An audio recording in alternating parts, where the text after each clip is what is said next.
And it's been nearly 2 years since a Forsyth County mom of 5 was found dead in a backyard, and many people, as you know, Jay Bell, were always suspicious about her death. And now the GBI confirms it is reopening the investigation. Well, the medical examiner ruled that Tamla Horsford's death was an accident, but the family attorney says he thinks the investigation was compromised. 11 Alive's Elwin Lopez has that story. Still many questions surrounding 40-year-old Tamla Horsford's death. Now the family might be getting some answers nearly a year and a half later. The mom of 5 was found dead in the backyard of a home in Forsyth County following an overnight party on November 4th, 2018. We had people over last night when we were drinking. Most of us went to bed. One of them stayed on the balcony. She was drinking, and we just went outside.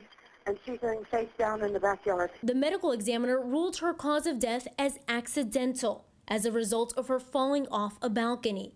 Now the GBI is reopening the case.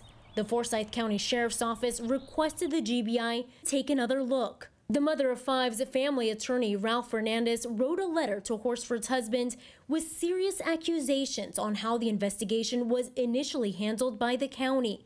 Fernandez claims witnesses gave conflicting statements. No one saw Horsford fall off the balcony, and no photos were taken during the autopsy. He also believes someone interfered with evidence before law enforcement arrived on scene.